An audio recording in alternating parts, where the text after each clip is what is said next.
दिवसाची सुरुवात येशूबरोबर एका सुवार्तिकाने शुभवर्तमान गाजवणे किंवा सुवार्ता प्रसार करणे ह्याची एक वेगळीच व्याख्या सांगितली.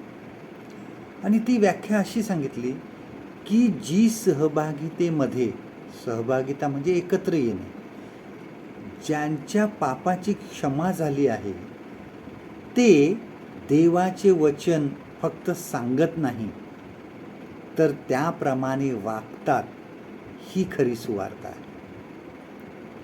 आणि ह्या सुवार्तिकाने तसं ते स्वतःचं उदाहरण देऊन तसं त्यांना पटवून दिलं होतं. जे सुवार्ता सांगतात, जे वर्तमान सांगतात, त्यांना देवाची दया मिळाली आहे, त्यांना पापाची क्षमा मिळाली आहे आणि ही क्षमा ते इतरांना देतात. ही क्षमेचं जे कृपा आहे ही ती इतरांना सांगतात. ही खरी सुवार्ता आहे.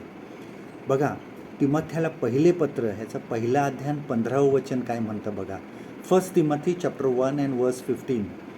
वचनामध्ये पाऊल बघा काय म्हणतो की ख्रिस्त येशू पापी जनांना तारावयास ह्या जगात आला. प्रभू येशू ख्रिस्त पापी जनांसाठी आला. पाऊल जो आहे हा पूर्वी ख्रिस्ती लोकांचा छळ करणारा होता, त्यांना तुरुंगात टाकत होता, त्यांना मारहाण करत होता. पण त्याने विश्वास ठेवला, त्याच्या पापाची जी क्षमा केली, देवाने त्याच्यावर जी दया केली ती त्यांनी इतरांना सांगितली.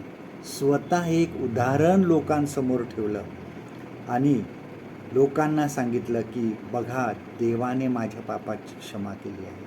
आणि त्याद्वारे त्यांनी इतरांना ख्रिस्ताकडे आणलं, इतरांना देवाकडे आणलं. जेव्हा आम्हाला असं वाटतं की देवाने आमच्यावर दया केलेली आहे, आमच्या पापाची क्षमा केली आहे, आम्ही पापी असताना देखील आमच्यावर कृपा केलेली आहे, हे इतरांना सांगा. परत त्या जुन्या आयुष्यामध्ये जगू नका. येशूची नजर जी आहे, बघण्याची जी वृत्ती होती येशूमध्ये, बघण्याचं जे इतरांकडे बघण्याचं जे त्याची आपण नजर एक म्हणतो ती होती, ती नजर आपल्यामध्ये असावी. कारण नवीन करारामध्ये आपण बऱ्याचदा वाचतो बघा की येशूने त्यांच्याकडे बघितलं आणि त्याला त्यांचा कळवळा आला. हा कळवळा आमच्या मनामध्ये असू द्या. पापी लोकांचा द्वेष करू नका, तर त्यांच्या धिक्कार करण्याच्या ऐवजी त्यांच्याबद्दल कळवळा मनामध्ये येऊ द्या. कारण ते पापी आहेत, ते बहकले आहेत, त्यांना देवाकडे आणा. मी स्वतः पापी असताना मी दुसऱ्यांचा न्याय का करावा.